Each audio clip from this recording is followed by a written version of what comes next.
The ultimatum Captain Elena Reyes stood on the bridge of the TSS Indomitable, her posture relaxed but alert as she gazed at the vast expanse of stars through the main view screen.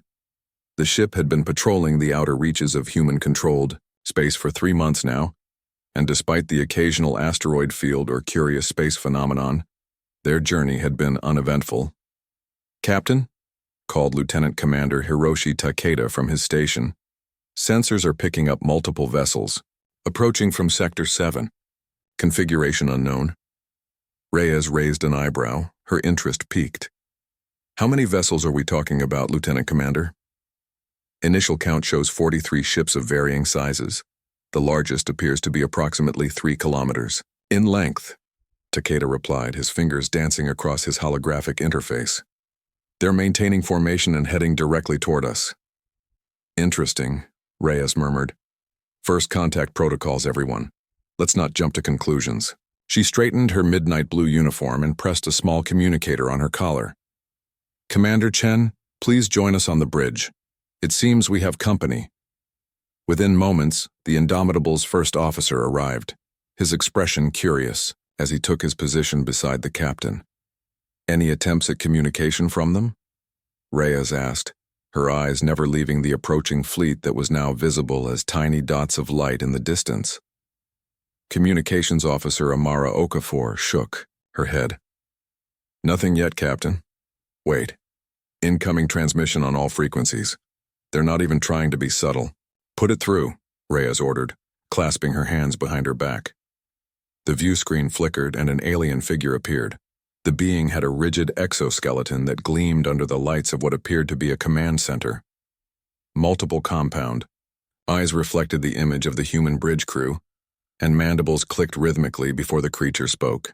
"Attention unidentified vessels. This is Supreme Commander Vrax of the Craxian Galactic Empire. You have entered territory claimed by our sovereign authority. Our empire spans 10,000 star systems and has subjugated over 300 inferior species. Your primitive vessels are now surrounded by the might of our fleet. Power down your systems, prepare to be boarded, and submit to the glory of the Craxian Empire. You have 30 of your Earth minutes to comply. Resistance would be unwise." The transmission cut off abruptly, leaving the bridge in silence for a brief moment before an unexpected sound filled the air. Laughter. It started with a snort from Lieutenant Rodriguez at the tactical station and quickly spread across the bridge. Even Captain Reyes couldn't suppress a smile. "Well," she said, amusement evident in her voice. "They certainly know how to make an entrance. Any thoughts on our new friends, Commander Chen?" Chen's lips twitched with barely contained mirth. Either their intelligence on human capabilities is severely outdated, or they've never encountered a species that didn't immediately surrender to such theatrical intimidation. Reyes nodded. "Lieutenant Rodriguez, what's the tactical assessment of our surrounding friends?" Rodriguez, still chuckling, pulled up a detailed holographic display at the center of the bridge. "Their ships are utilizing what appears to be ion propulsion technology, Captain. Weapon systems are fusion-based energy cannons, nothing we haven't seen from other civilizations. Shielding is moderate, standard particle barriers.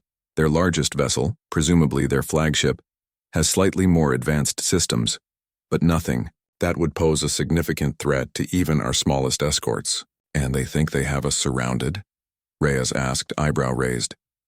"From their perspective, they've positioned their fleet in what they believe is a tactical encirclement. They're unaware of the other 11 ships in our battle group currently." "In quantum stealth mode," Rodriguez confirmed. Reyes considered their options. "Let's not embarrass them unnecessarily. This is still a first contact situation, even if they've skipped the pleasantries. Amara, open a channel." "Channel open, Captain," Okafor confirmed. Reyes stepped forward, her expression shifting to one of diplomatic neutrality. "Supreme Commander Vrax, this is Captain Elena Reyes of the Terran starship Indomitable. On behalf of the United Earth Federation, I extend greetings to the Craxian Empire. We appreciate your warm welcome to this sector. However, there seems to be a misunderstanding about our presence here and the nature of our capabilities." The alien commander reappeared on screen, mandibles clicking in what the crew was beginning to interpret as irritation. There is no misunderstanding, human. Our scans indicate your vessels utilize simple fusion drives and elementary defensive systems. Your species has barely achieved interstellar travel by our standards. Submit now, and we may consider granting your kind status as privileged servants rather than common laborers. Reyes sighed, exchanging a glance with Chen. Commander Vrax, I'm afraid your scanning technology is only detecting what we're allowing it to detect. Perhaps a small demonstration would help clarify our position. She nodded to Rodriguez. Battle. Group disengage quantum stealth, Rodriguez commanded. Suddenly, 11 additional human vessels materialized around the Craxian fleet, each smaller than the Indomitable but bristling with technology that hummed with barely contained power. The Craxian commander's compound eyes widened visibly, and frantic activity could be seen behind him on his bridge. These are merely our escort vessels, Reyes explained calmly. And as for our simple fusion drives, she gestured to Commander. Chen pressed a sequence on his console, and the Indomitable vanished from its position, reappearing instantaneously 3 kilometers behind the Craxian flagship. We call it quantum displacement, Reyes continued as if nothing unusual had happened. We don't actually move through space in the conventional sense. It's much more efficient than your propulsion systems. The Craxian bridge erupted in panicked activity. Subordinate officers could be seen rushing between stations, and alarms were clearly audible through the communication link. Don't bother trying to target us, Reyes advised. Your weapon systems can't lock onto our quantum signature. But more importantly, Supreme Commander, we didn't come here to fight. The United Earth Federation has a policy of peaceful first contact whenever possible. The alien commander had regained some composure, though his mandibles still clicked rapidly. What do you want from us? Reyes smiled genuinely. The same thing we always seek: knowledge, cultural exchange, and peaceful coexistence. Earth has a long history of empires, Commander Vrax. We've learned through our own painful experiences that cooperation ultimately benefits everyone more than conquest. After a tense moment, the alien's posture subtly shifted. Perhaps a diplomatic exchange would be appropriate under these circumstances. An excellent suggestion. Reyes nodded. We'll prepare accommodations aboard the Indomitable for your diplomatic delegation. And Commander, you might want to update your databases regarding human technological capabilities. The information you're working with appears to be severely outdated. As the transmission ended, Rodriguez couldn't help but comment, "Do you think they'll actually negotiate in good faith, Captain? They seemed pretty set on conquering us until a minute ago." Reyes returned to her command chair. They're practical, enough to recognize when they're outmatched. The fact that they've built an empire spanning thousands of systems suggests they know when to adapt their approach. And if they don't? Chen asked quietly. Reyes's expression remained pleasant, but her eyes hardened just slightly. Then we'll have to teach them why challenging humanity has historically been a poor decision for those who've tried. But let's give diplomacy a chance first, shall we? As the crew prepared for the arrival of the Craxian diplomatic delegation, Reyes couldn't help but wonder what other misconceptions their new galactic neighbors might have about humanity. One thing was certain. This first contact was already proving to be far more interesting than their routine patrol had been. Tactical, maintain quantum stealth on half the battle group, she ordered. Let's be welcoming, but prudent. The stars continued their eternal dance outside the view screen as the human and Craxian ships maintained their positions. 2 civilizations poised at the threshold of either a new alliance or a devastating conflict. The next few hours would determine which path they would take. The Revelation Supreme Commander Vrax paced the length of his private chamber aboard the Craxian flagship, the Eternal Dominion. His chitinous exoskeleton clicked against the metallic floor with each agitated step. 3 of his senior advisors watched in uncomfortable silence as their leader struggled to process the implications of their encounter with the humans. How is this possible? Vrax finally demanded, turning to face his science director. Our intelligence indicated the humans were barely capable of interplanetary travel within their own system, yet they possess technology that makes our most advanced systems look primitive by comparison. Science Director Krell's antennae twitched nervously. The data we had was acquired from long-range observations and intercepted transmissions. It appears the humans deliberately broadcast misleading information about their capabilities. A deception strategy, murmured Fleet Strategist Zex, almost admiringly. They appear weak until challenged, then reveal their true strength. Effective. Before Vrax could respond, the ship's communication system chimed.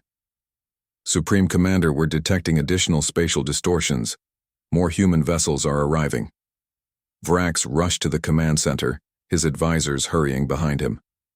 The main display showed 20 new human ships materializing around their fleet, these ones significantly larger than the Indomitable. We're being hailed by the human captain, reported the communications officer. Put her through, Vrax ordered, trying to maintain his composure. Captain Reyes appeared on screen, her expression neutral but not hostile. Supreme Commander Vrax, I hope you've had some time to reconsider our position. As you can see, we've been joined by additional vessels from the 3rd Expeditionary Fleet. They were curious about our first contact with your empire. Vrax's mandibles clicked rapidly, a sign of extreme stress among his kind. These reinforcements were unnecessary, Captain. We have already agreed to diplomatic discussions. Reyes nodded. Consider it a cultural exchange opportunity. Our fleet admiral is particularly interested in meeting representatives from a new spacefaring civilization. As if on cue, a new figure appeared beside Reyes on the screen, an older human with silver hair and a weathered face adorned with numerous small scars. Supreme Commander Vrax, I am Fleet Admiral Harriet Zhang of the United Earth Federation. I apologize for not being present for first contact. I was overseeing a small engineering project in a neighboring system. A subordinate whispered something in Vrax's ear, causing the commander's compound eyes to widen. Admiral, our sensors are detecting an enormous energy signature from the neighboring system you mentioned. It exceeds anything we've ever recorded. Admiral, Zhang smiled slightly. Ah yes, we're constructing a Dyson sphere around a binary star system. It's a rather routine energy collection project for our engineering corps. We'd be happy to share the basic principles with your scientists as a gesture of goodwill. The Craxian Command Center fell into stunned silence. A Dyson sphere, a megastructure encompassing entire stars to harness their energy, was considered theoretical even in their most advanced scientific literature. I see? Vrax managed, his voice notably less commanding than before. Perhaps we should accelerate our diplomatic exchange. A wise decision, Admiral Zhang agreed. Captain Reyes will coordinate with your delegation for immediate transport to the Indomitable. I look forward to joining you shortly. After the transmission ended, Vrax turned to his advisors. This changes everything. The humans aren't just another spacefaring race. They're wielding technology we barely understand. The political advisor, who had remained silent until now, stepped forward. Supreme Commander, I recommend full transparency during these negotiations. If the humans wish to destroy us, they could have done so already. Their restraint suggests they genuinely prefer peaceful relations. Vrax reluctantly nodded. Prepare our diplomatic team, and send a priority encrypted message to the Imperial Throne. The expansion directive for this sector must be rescinded immediately. Aboard the Indomitable, Captain Reyes and Admiral Zhang watched as the Craxian diplomatic shuttle approached their vessel. Do you think the Dyson sphere revelation was too much? Reyes asked quietly. Zhang shrugged. Sometimes a demonstration of overwhelming technological superiority is the quickest path to peaceful relations. The Craxians respect power. Now they'll listen. The diplomatic delegation from the Craxian Empire arrived with considerably more humility than their initial transmission had suggested. The aliens moved with a cautious grace as they were escorted to the Indomitable's conference room, their compound eyes constantly darting around to observe the ship's interior. Captain Reyes greeted them personally, alongside Admiral Zhang and a small team of human diplomats and xenobiologists. Welcome aboard the Indomitable. We've adjusted the environmental settings to match your homeworld's atmosphere and gravity as closely as our data allows. The lead Craxian diplomat, introduced as High Negotiator Thrix, inclined his head in what appeared to be a gesture of respect. Your accommodations are unexpectedly considerate, Captain. The Supreme Commander extends his regrets for the nature of our first contact. Misunderstandings are common when civilizations meet, Reyes replied diplomatically. We're more interested in moving forward productively. As they settled around the conference table, holographic displays activated, showing detailed star charts of the surrounding sectors. Before we begin formal negotiations, Admiral Zhang said, I think it's important to clarify something that may help explain our perspective. Humanity is not expanding into this region of space out of imperial ambition. Thrix's antennae twitched, curiously. Then what is your purpose here so far from your home system? Zhang activated another holographic display, showing a three-dimensional map of the galaxy. A small blue sphere highlighted human-controlled space, surrounded by numerous other colored regions representing different alien civilizations. This is the current known political landscape of our galaxy, Zhang explained. The United Earth Federation occupies just under 3% of the galactic disk. We're actually one of the younger civilizations in our neighborhood. The Craxians exchanged confused glances. Thrix leaned forward, studying the map intently. But our empire has existed for over 15,000 of your Earth years. We've never encountered these other civilizations you show here. That's because your empire expanded rimward, away from the galactic core, Zhang pointed out, highlighting the Craxian territory on the map. You've been expanding into relatively unpopulated space. Human territory is oriented toward the galactic center, where most of the older civilizations reside. Reyes continued, We're not here to claim territory, High Negotiator. We're establishing a scientific and cultural outpost in this sector as part of a collaborative project with several other civilizations. This region contains unique stellar phenomena that our scientists are eager to study. The revelation seemed to stun the Craxian delegation. Their entire worldview, that they were the dominant civilization in the galaxy, was being challenged, not just by humans but by the suggestion of numerous other advanced species. If this is true, Thrix said slowly, then our empire's expansion strategy has been based on a fundamental misunderstanding of galactic politics.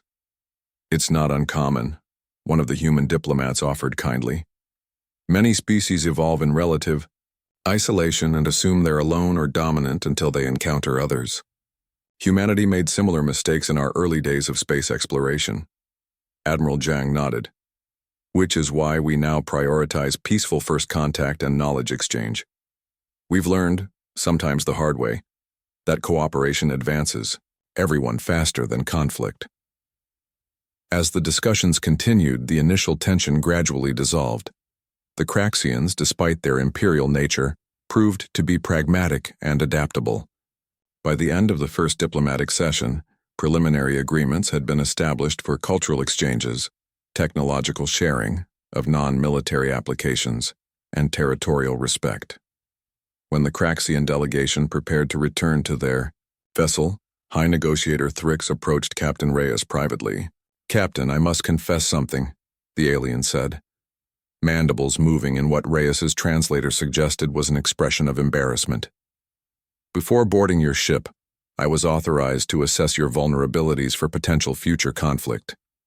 Instead, I find myself hoping for a lasting peace between our peoples. Reyes smiled. That's how it usually begins, High Negotiator. Understanding replaces fear, and cooperation replaces conquest. I have high hopes for our future relations. As the Craxian shuttle departed, Commander Chen joined Reyes on the observation deck. Do you think they'll honor the agreements once they're back in their territory? I do, Reyes replied, watching the shuttle dock with the Craxian flagship. Their empire has survived this long because they're adaptable. They recognize the advantages of alliance over conflict, especially now that they understand the broader galactic community, and the fact that we could obliterate their fleet if necessary probably helps, Chen added dryly. Reyes chuckled. There is that. But I prefer to believe they're seeing the genuine opportunity here. Sometimes the greatest power isn't in superior weapons or technology, but in the willingness to share knowledge and build something greater together. As the Craxian fleet began to withdraw to the agreed-upon neutral zone, Admiral Zhang joined them on the deck. Well handled, Captain. The Galactic Council will be pleased with the outcome. Another potential conflict averted through diplomacy. Most of the credit goes to the Craxians for being reasonable once they understood the situation, Rhea said. Not all species are so quick to adapt their worldview. Zhang nodded thoughtfully. True. The real test will be the cultural exchange program. The diplomatic corps is already preparing for the first human delegation to visit the Craxian homeworld. I'd like to volunteer the Indomitable for that mission, Rhea said immediately. I think there's value in continuing the relationship we've established. Approved, Zhang replied with a smile. After all, it's not every day you go from facing an imperial ultimatum to establishing a new alliance within hours. The Craxians owe that diplomatic miracle largely to your crew's restraint and your leadership. As the stars continued their eternal dance beyond the view screen, Captain Reyes allowed herself a moment of satisfaction. In the vast theater of space, today humanity had turned potential enemies into allies not through superior firepower, but through understanding and respect. The true foundations of lasting peace in a universe filled with different species all trying to find their place among the stars.